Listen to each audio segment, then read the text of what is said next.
soy Iván Aparicio García y soy el presidente de la Asociación Soriana Recuerdo y Dignidad.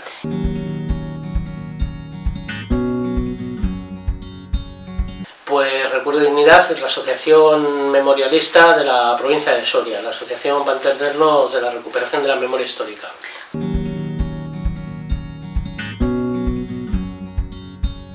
Empezamos en 2005, hace 14 años ahora, porque había como una expansión de los movimientos memorialistas y vimos que aquí en Soria no había nadie que se ocupara de esas cosas y nos pidió el corazón a gritos, ¿no?, el formar la asociación.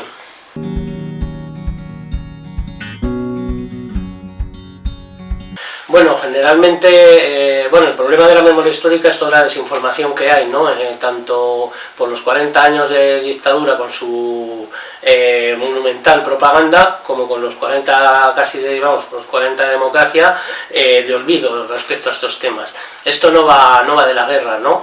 Esto va de la desaparición de civiles, de sus casas, de sus trabajos, etcétera, y pasando por la cárcel o no, y siendo torturados o no, la ejecución y enterramiento en fosas clandestinas para imposibilitar su localización. No estamos hablando de un bando u otro, que se habla muchas veces, ¿no? No estamos hablando de la guerra en sí, sino del asesinato de civiles. Aquí en Soria no hay guerra, hay unos movimientos al sur, donde aparecen el cuerpo de tropas voluntarias de los italianos, hay diversos movimientos, pero aquí en Soria no hay guerra. Después de varias dudas y bajando la columna que enviaba Mola, ¿no?, se decide ceder el poder a los militares. Entonces, a partir de ahí, y con las órdenes ya que la historiografía ha demostrado de sobra, se procede a la detención y asesinato tenemos un listado de 600 personas, pero sabemos que son muchísimas más, ¿no? Y estas personas son sindicalistas, maestros, miembros de profesiones liberadas, etcétera, que son detenidos y asesinados como dentro de un plan sistemático de crímenes contra la humanidad, ¿no?, que como se conocen ahora, que es de exterminio del adversario ideológico, el adversario físico. Entonces aquí me parece que son una veintena de personas, digamos, que desaparecen, sobre todo en los límites de la provincia o fuera de ella, como consecuencia de la guerra, civiles, digamos, estaríamos hablando no antifascistas, sino del otro lado, ¿no? Y estamos hablando de que puede haber 1000 y pico civiles desaparecidos por sus ideas políticas o por haberse pronunciado en algún momento a favor de la República o en contra del propio fascismo, ¿no?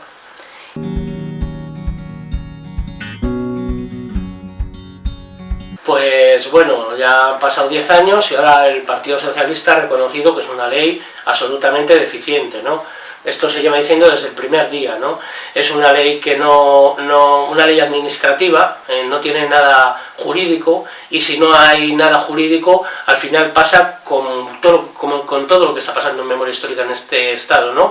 Que tenemos que son trámites administrativos y al final tratan a los desaparecidos como si fueran restos arqueológicos. Cuando hay justicia, cuando hay un juez levantando una fosa, entonces ya son víctimas. Claro, el problema es que también hay victimarios, ¿no?, cuando hay víctimas, y yo creo que por eso es una de las razones por las que no se mete la justicia. Es una ley que ni siquiera en lo más promocionado, ¿no?, como es la retirada de simbología, en ningún ha resultado efectiva. Es una ley que además no tiene la normativa desarrollada. Si se desarrolla la normativa bien, de cómo se cumple la ley, pues entonces podría servir de mucho más de lo que sirve ahora, que es más bien una declaración de intenciones en muchos aspectos. Hubo un periodo en el que se dieron subvenciones, otro en el que no. Lo de la retirada de simbología, por ejemplo, que es pues eso, de lo que más se ha hablado, tiene aspectos en los que habla de retirada de subvenciones a quien no elimine los símbolos de exaltación, y aquí en Soria tenemos a Leonardo de Yagüe, por ejemplo, ¿no?, en honor al carnicero de Badajoz, un abogado que está muy en contacto con el gobierno. De hecho ha sido uno de los principales, o el principal asesor de memoria histórica de la Dirección General de Memoria Histórica del gobierno Sánchez, ¿no? No ha podido retirar, no ha conseguido retirarlo por vía judicial el de Yagüe ¿no? Entonces, pues es una ley, primero, escasísima, después que solo contempla un plano administrativo, y después que no está desarrollada. Entonces, a los 10 años ahora que han pasado, en es de diciembre de 2007.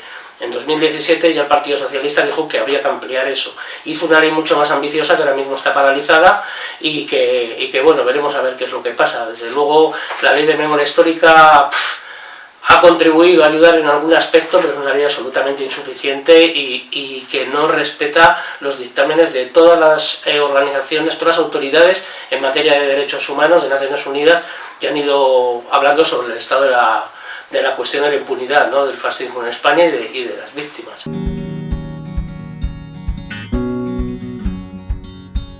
No, bueno, nosotros pues hicimos difusión, hicimos artículos en el periódico, etcétera, pero dejamos que quien lo inició, ¿no?, pues hiciera como mejor lo considerara, ¿no? Creo que no hay que pisarse cuando creo que hay muchas parcelas de las que ocuparse, entonces lo que haga pues cada persona pues está bien, ¿no? Y lo mismo las asociaciones en las provincias, somos muy distintos, pero con lo que haga cada uno pues está bien, ¿no?, y siempre suma. Nosotros no participamos, sí que bueno, es que es como un poco surrealista todo, ¿no? Se hizo un pleno del ayuntamiento en el cual el Partido Socialista incluso, ¿no?, o sea, por unanimidad, se aprobó continuar con el sufijo, con el añadido de Yagüe, con el apellido, ¿no?, pero quitando toda la parte política, digamos, y ideológica, ¿no? Es decir, venga, vamos a seguir con el de Yagüe porque hizo muchas cosas por el pueblo, pero no respecto como militar alzado, no sé, no puedes hacer eso. No puedes decir que vamos a dejar el nombre de Hitler porque era un tío que cuidaba a los perros y que tenía un amor a los animales que enorme, ¿sabes? Y decir, es una salvajada, ¿no?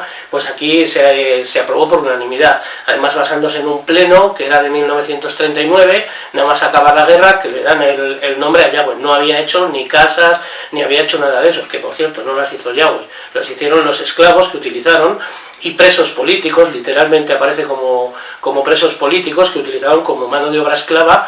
Incluso nos llegan testimonios de gente de fuera que estuvo en San Leonardo, que dice que cuando volvieron por fin a casa le cabían los dedos entre las costillas. Allí cuentan historias muy bonitas de cómo se enamoraban los presos políticos de una del pueblo, ¿no?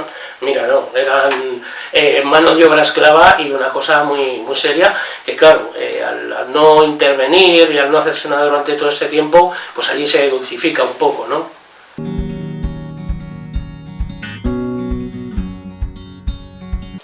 Bueno, nosotros hemos encaminado sobre todo nuestro trabajo a la difusión, en primer lugar. De hecho, cuando no llegaba un año de existencia, hicimos la primera Semana de la Memoria Histórica y los Derechos Humanos, porque tenía que ser la primera, ¿no? Y bueno, este año hemos hecho ya la 13ª y ha pasado gente por ahí, pues bueno, en el mundo de la memoria yo creo que gente de lo más representativo a nivel nacional y también internacional. Han estado madres y abuelas de la Plaza de Mayo, han estado hijos también, ha venido gente de Human Rights Watch, mucha gente de Amnistía Internacional, históricos luchadores, gente de la memoria y un montón de juristas en derecho internacional y en derechos humanos, ¿no? Tenemos claro que han pasado estos 80 años, ¿no? 40 de dictadura y 40 de democracia un poco así por encima, y que la principal herramienta es la difusión, ¿no? Saber qué ha pasado, saber por qué esto no se puede consentir, ¿no? La Semana de la Memoria Histórica y la reedición del libro de la represión en Soria durante la Guerra Civil, pues eran nuestros objetivos clarísimos. Este libro es un libro que se hace de testimonios cuando la gente todavía está viva, en 1982. Es el primer libro que se hace en materia de memoria histórica, recogiendo los lugares de los asesinatos y las declaraciones de la gente, ¿no? O sea, nosotros, cada vez que un familiar acude a nosotros para hacer una exhumación o para buscar su familia, lo primero que hacemos es mirar ese libro, porque nos da la mitad del trabajo, ¿no? En muchos casos, ¿no? Y aparte de la difusión, pues hemos hecho exhumaciones. Nosotros no sacamos un gran volumen de personas, ni hacemos un gran volumen de exhumaciones, aunque tengamos capacidad para hacerlo, porque entendemos varias cosas. Una, que para nosotros, respetando lo que haga cada uno, ¿no?, que nos parece bien, no tiene mucho sentido sacar a 200 personas si nunca va a haber dinero para, o por lo menos hasta que no haya un banco de ADN, si no va a haber dinero para saber quién es esa gente, ¿no? O si no tenemos garantías de que sabemos quién es y poder entregárselo a sus familiares. Preferimos que estén ahí y que en algún momento algún juez participe y las saque. Y ese es precisamente el segundo punto. Nosotros, si no hay presencia judicial, pues hay organizaciones que dicen que hacer una exhumación sin presencia judicial es como borrar pruebas de crímenes contra la humanidad. Obviamente, si en España se soluciona el tema de los desaparecidos del franquismo con garantías judiciales, los informes antropológicos forenses que se hacen en cada exhumación y la documentación van a tener que servir lo mismo que si hubiera habido un juez, ¿no? Pero nosotros preferimos eso, agotar todas las vías para que haya presencia judicial. En todas las exhumaciones de los últimos años hemos tenido o presencia judicial, o han asistido al levantamiento, o se han aceptado estos informes del técnico, del antropólogo forense, como válidos en el juicio, ¿no? Es algo insólito en el Estado español. Nosotros hemos abierto 3 causas por asesinatos de civiles, es que no lo ha hecho nadie. Entonces, claro, eso también lleva un volumen de trabajo brutal, de documentación. Trabajamos en colaboración con un montón de abogados de derechos humanos. Claro, presentamos denuncias de 100 páginas, porque nosotros las presentamos por crímenes contra la humanidad. Entonces, adjuntamos certificados de defunción del día y la hora en que justo lo sacan de la cárcel, los papeles de la cárcel, la motivación política que sacamos de los expedientes de depuración, de los del Tribunal de Responsabilidades Políticas, etcétera. Entonces montamos denuncias muy grandes, y que ahora mismo tenemos una recurrida en altas instancias, la de los maestros, y la otra, que ahora mismo están 4 cuerpos en el Instituto Nacional de Toxicología y Ciencias Forenses de Madrid, esperando las pruebas de 4 familiares, porque es el juzgado el que va a identificarlos, ¿no? Con presencia de policía judicial cuando se hizo la exhumación, y con policía judicial en el levantamiento, etcétera. Para nosotros es fundamental, porque eso, se tratan esas personas, y esas 4 personas ya son consideradas como víctimas, no como restos arqueológicos, ¿no? Y luego, bueno, actividades de todo tipo,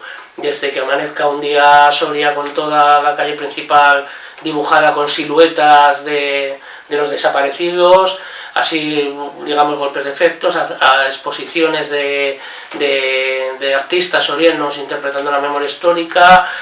Bueno, hemos atendido el robo de bebés, estamos recopilando trabajo esclavo, grabando testimonios. Bueno, el trabajo es inmenso, estamos un grupo majo trabajando de gente, pero no damos abasto, vamos.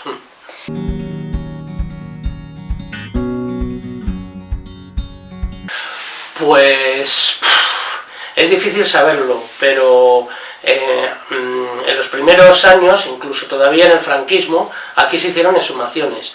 Hay una de 1971 que suman en Bayugas de Abajo unos vecinos del Burgo y los entierran en el Burgo, con presencia de la Guardia Civil y todo. Y hasta que fue más o menos el golpe de estado de Tejero, se van haciendo exhumaciones, y sumarían unas 80 personas o por ahí. Nosotros no habremos exhumado tanto, habremos exhumado algo menos, y según nuestro listado pues quedarán otros 500, otros 400.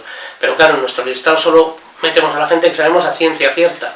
Pero es que, por ejemplo, no contabilizamos los 157 prisioneros de Sigüenza, de diferencia entre los que salen de Sigüenza y un recuento que hay en el 38, aquí en Soria, ¿no? Ahí hay ya 157. Y luego vas a algunos lugares de parajes de asesinato conocidos en Soria, y los vecinos te dicen que estuvieron matando 1 año, 2 años. Entonces, aunque mataran a una persona al día, ya son otros 600, ¿no? Puede haber, yo calculo que habrá 1000 y pico, perfectamente puede haber todavía. Es una barbaridad en una provincia pequeña que no hubo frente de guerra, y en cualquier partido de primera división hay más conflicto que lo que hubo aquí en la República.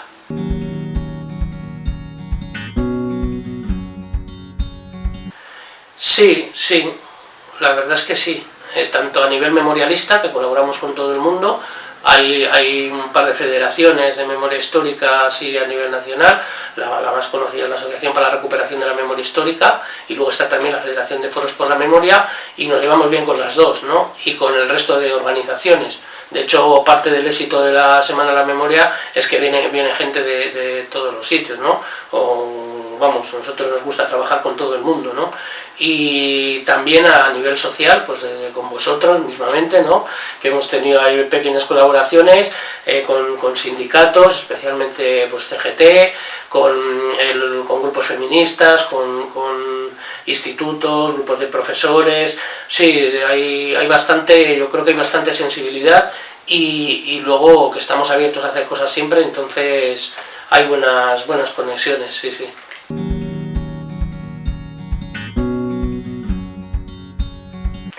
Pues también lo hay, yo creo que con los años se ha ido esto normalizando. Al principio era el tostón este de todo el mantra que viene heredado de la derecha, ¿no? y de la dictadura, de que si estamos removiendo, abriendo viejas heridas, cosas que, bueno, que ahora en el Ayuntamiento de Madrid se han escuchado otra vez, aunque parecía increíble, yo creía que me estaba dando ahí un flashback o algo así hace 20 años, pero el propio alcalde de Madrid hablando en esos términos, ¿no? Pues bueno, la gente sencilla, normal, la sociedad en general va entendiendo que esto es algo necesario totalmente, ¿no? Y las administraciones también, poco a poco, incluso en la Junta, el Partido Popular, ¿no? Que lleva tantos años y tal, van poco a poco abriéndose y colaborando. Pues en el Ayuntamiento de Soria ha estado el PSOE, que siempre ha colaborado, siempre nos ha proporcionado apoyos. En la Junta de Castilla y León ahora llevan un par de años desde que se hizo el decreto. En el Estado, pues bueno, estuvo la época Zapatero, que daban determinadas ayudas, a nosotros no muchas. Creo que reeditamos el libro de la represión con los fondos del Ministerio de la Presidencia y creo que se lo leyeron y algo les sentó mal, algo así. Pero en general sí que van colaborando las instituciones poco a poco. Con la Diputación, el 80 aniversario, financiaron también la exhumación del vicepresidente de la Diputación, que lo asesinaron por el Temeroso, y bueno, muy poquito a poquito, pero van colaborando. Lo que hay que decir también es que nosotros, voluntarios de asociaciones de derechos humanos, no deberíamos hacer este trabajo. Este trabajo lo debería hacer el Estado con sus medios, con el Ejército, con la Guardia Civil, con los juzgados, con los jueces, etcétera, ¿no? No que garanticen los mínimos derechos de reparación, que es que te localicen al desaparecido y te lo devuelvan en los casos que es posible, y que lo estemos realizando ya no solo civiles y personas corrientes, ¿no? Sino que encima con todos los problemas que tenemos de acceso a archivos, que está todo cerrado, que con permisos, burocracia, inversiones y un montón de dinero. Entonces esto tendría que hacerlo el Estado en las distintas administraciones del Estado, ¿no? Y tenernos a nosotros como colaboradores o como también observadores, porque también cuando, tal y como está montada la democracia española ahora mismo, pues dejar que lo haga el Estado así, simplemente así por cuenta propia, pues dejará cosas fuera, como se está viendo, ¿no? Parece que hay un plan de acabar con las exhumaciones en breve, ¿no? Que se sumaría lo que digamos, la gente que estuviera localizada, pero en ese plan no se contempla, por ejemplo, la presencia judicial, lo cual es gravísimo, ¿no? Y se puede solucionar de maneras relativamente sencillas, ¿no? Que haya peritos judiciales, etcétera. Pero sí, lo tiene que hacer el Estado y lo tiene que hacer con garantías. Para hacerlo peor que nosotros, pues ya lo hacemos nosotros.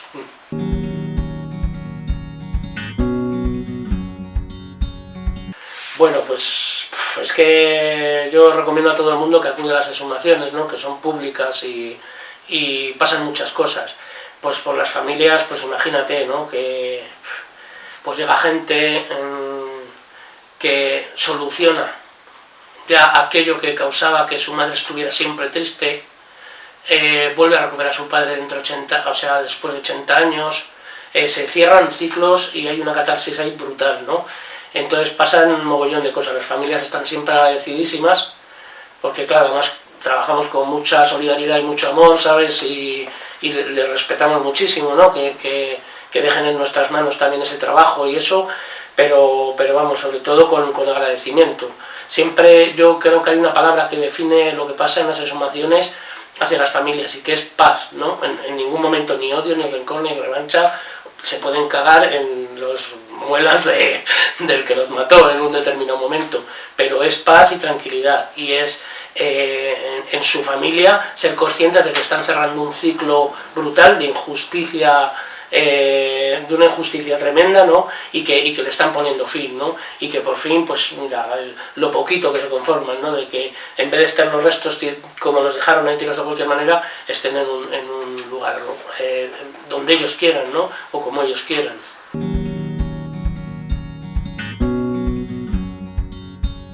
Bueno, hacemos como una serie de... tenemos una serie de elementos a tener en cuenta por cada caso, digamos, que nos llama a la asociación. Nosotros, por el tema jurídico precisamente, no levantamos fosas que sabemos que están ahí, solo levantamos las que las familias nos reclaman, ¿no? Había varias y por criterios de facilidad, de tiempo, esta venía subvencionada por la Junta de Castilla y León. No encontramos la que buscábamos, hicimos una reformulación y utilizamos el dinero para otras dos. Entonces esta era por facilidad, porque era un sitio bastante localizado, porque trabajamos bastante rápido, porque lo teníamos muy claro, pero vamos, generalmente lo que influye es la edad de quien nos lo ha pedido. Si es una hija que tiene 80, 90 años, pues damos prioridad a eso. Depende también la gente que haya. Si nos han pedido una fosa que hay 100 personas, pues es que es muy difícil que nos metamos en eso. Trataremos de buscar otros caminos, ¿no? Pues como el cementerio de las casas, que puede haber también un 100, 2 o 3 de personas, ¿no? Y que intentaremos denunciar tanto nosotros como los vecinos para decir, oye, aquí hay una gente que estamos buscando, y por otro lado, aquí hay un espacio que está ocupando una gente que, como hagamos las fosas para los nuestros, las tumbas, nos lo vamos a cargar, ¿no? Pues eso, buscar otras fórmulas, pero eso, hay unos criterios de prioridad, cuánto hace que nos lo han pedido también y esas cosas. Esta se eligió, sobre todo por la sencillez y la rapidez, que teníamos mucha prisa, y bueno, nos lo pidió un familiar. Y empezamos a buscar a los otros 3, son 4 personas, 2 eran los fundadores de las Juventudes Socialistas, con 23, 25 años, y los otros 2 eran 2 vecinos de Berlanga, que uno era concejal del ayuntamiento y tesorero de Unión Republicana, y el otro era miembro de Izquierda Republicana. Motivación política clara, ¿no? Como todos los asesinatos de la provincia, y el mayor tenía 32 años, o sea, gente súper joven. Pues lo sacan de la cárcel de Almazán, cogen al otro que quedaba de Berlanga, los llevan allí a un paraje del sur de la provincia y los asesinan. Tenemos la teoría de que, porque acercaron a mucha gente al sur, y habiendo frente en Guadalajara, era raro que en una subida, ¿no?, pudieran liberar pues al líder de la CNT, a los de las Juventudes Socialistas. Entonces creemos que igual pudo haber intentos de intercambio fallidos y fueron matándolos. Estos los matan tarde, casi todos los asesinatos son en agosto, principios de septiembre. Estos los matan a mediados de septiembre, y por octubre o así acaba la primera gran ola de asesinatos, ¿no? Los matan a mediados de septiembre, y desde entonces pues sus familias los han estado buscando. Había familias que saben que estaban por allí, de oídas o tal. Nosotros fuimos, el pueblo colaboró muchísimo.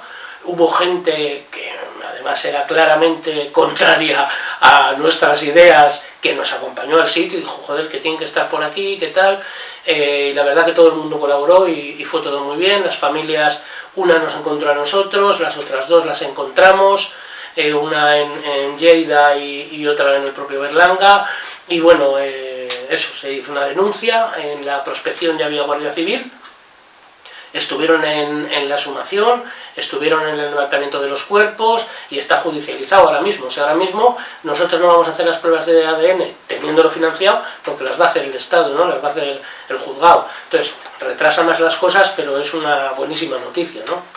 Y bueno, poco más. Hay muchas aristas que tiene esto, ¿no? Claro, nuestro trabajo, las búsquedas en archivos, el recorrido de las familias, ¿no? Todavía hay una hija viva de uno de ellos, ¿no?, que tiene en el salón de su casa el retrato de su padre. O sea, que es que esto no es algo que sea del pasado, ¿no?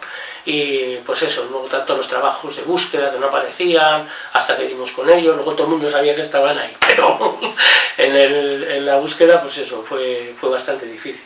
Y eso.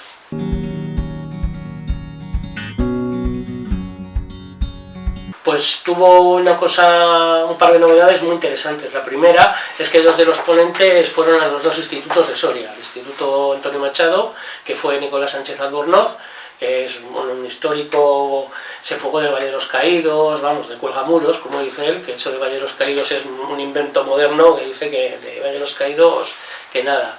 Y después el presidente de Human Rights Watch, Reed Brody, acudió al Instituto Castilla, ¿no? Eso fue muy importante porque que la gente joven de los institutos ya reciba de primera mano lo que es esto, en lugar de los prejuicios o lo que se le pueda pasar por la cabeza al que hable de esto en televisión, pues que llegue de manera directa algo como un defensor, que le llaman el cazador de dictadores, a Reed Brody, ¿no? o de alguien de historia viva, ¿no? Como Nicolás Sánchez Albornoz, pues es interesantísimo. Y luego por otro lado tuvo también que fue el primer año que hemos empezado a retransmitir en streaming, y que las conferencias se pueden ver desde todo el mundo, ¿no? Pues nos parece que es un acontecimiento de una calidad que no se puede quedar aquí solo en Soria, ¿no? Que teníamos que transmitirlo también para online.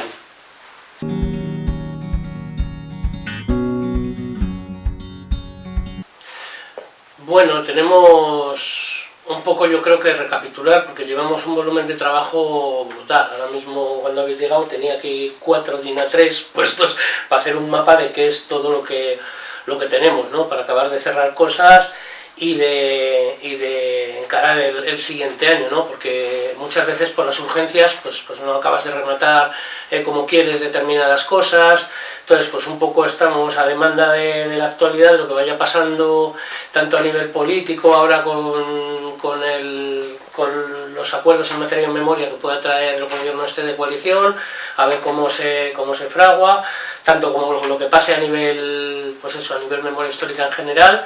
Estamos trabajando cosas con el Ayuntamiento de Soria, estamos investigando eso como 10 o 15 fosas comunes, vamos, desapariciones, también estamos investigando casos de bebés robados, estamos bajando archivos, pues atendiendo familias, prensa, bueno, hay como un trabajo cotidiano muy grande. Y luego consolidaremos en abril también actos por el Día de la República, que desde que devolvimos a sus familias los cuerpos, los restos mortales de los maestros de Cubertelada, cortamos las carreteras, vinimos por todo el centro de Soria con unos grandes retratos, con los cuerpos, y desde ese día dijimos esto no se puede quedar aquí. Y ya se volvió a repetir el año pasado, un poco metiendo en un mismo cartel todos los actos que iban haciéndose desde distintos colectivos o a nivel grupal. Simplemente había un vermú republicano y una paella y es una serie de cosas, lo hemos un poco agrupado todo y pues consolidar eso. Por ejemplo, en abril hicimos bueno, hay varios actos que vamos a hacer respecto a los deportados sorianos a campos nazis. Publicamos una investigación muy potente el año pasado, colgando incluso las fichas de los campos de concentración. Este año vamos a ampliarlo bastante y bueno, hay un montón de cosas ahí.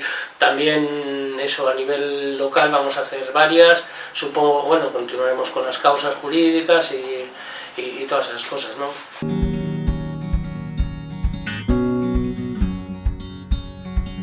Bueno, se puede colaborar de muchas maneras. A partir de 20 euros al año se puede colaborar perteneciendo a la asociación, siendo socio. En la página web está la hoja de inscripción. Se puede colaborar tanto aquí como fuera investigando en archivos, ¿no? Hay varios grupos de trabajo, digamos. Hay uno aquí presencial que hacemos más las cosas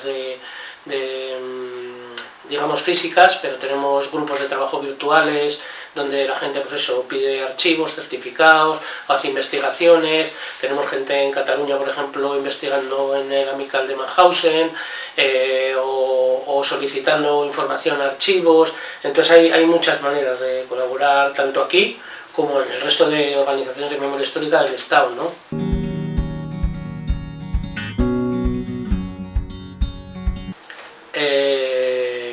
Bueno, que quizá, no sé, hay hay que hacer tanta didáctica, pero sí que a lo mejor me quedaría con que, no sé, todo lo que pueda tener, por un lado, la democracia de válido, bueno, si es que podemos llamarlo así, democracia.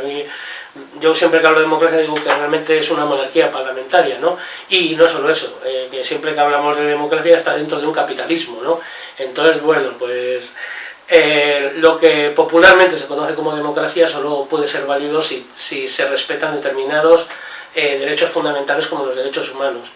Y eso no es algo que son unos recortables que se hacen en el colegio cuando eres niño. A los nazis los ahorcaban, ¿no? Realmente hay un elemento de fuerza que se está perdiendo en el tema de derechos humanos, que es el de impartir justicia, ¿no? Reparar a las víctimas, establecer la verdad, ¿no? Entonces, no puede haber un sistema válido que ignore los derechos fundamentales de las personas.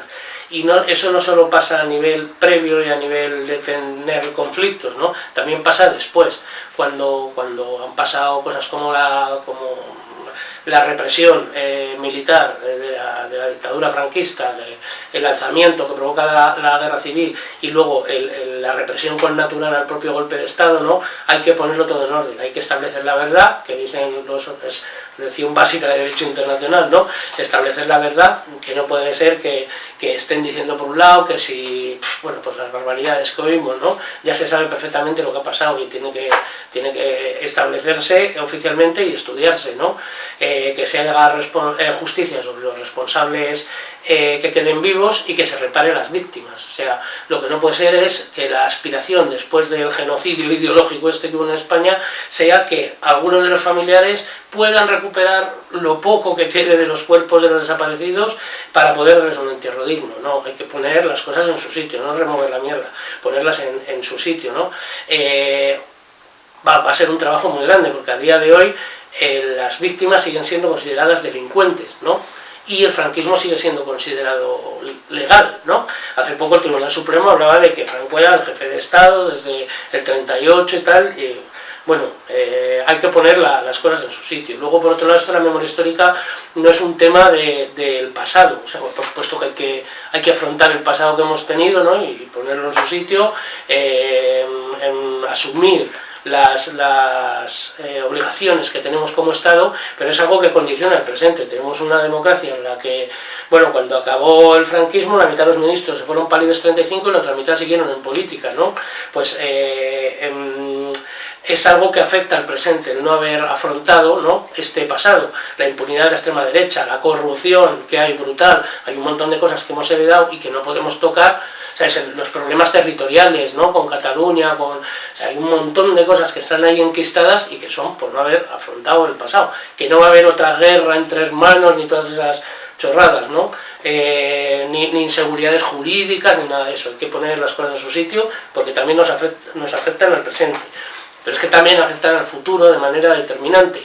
Si llega un sector de la población, como el militar, en connivencia y con el apoyo del eclesiástico, de sectores monárquicos, bueno, si una parte de la sociedad se alza en armas contra la otra, los elimina físicamente al adversario ideológico, se queda con sus pertenencias, e impone una dictadura militar de 40 años con su robo de bebés, sus depuraciones, etcétera, y luego pasamos a la democracia y aquí no pasa nada, el mensaje que mandamos al futuro es: esto sale gratis. Podemos volver a hacerlo cuando nos dé la gana, o cuando no nos cuadre, o cuando nos quiten el poder. Y eso es algo que bajo ningún concepto, después de lo que ha pasado en este país, se puede dejar la puerta abierta a que vuelva a suceder.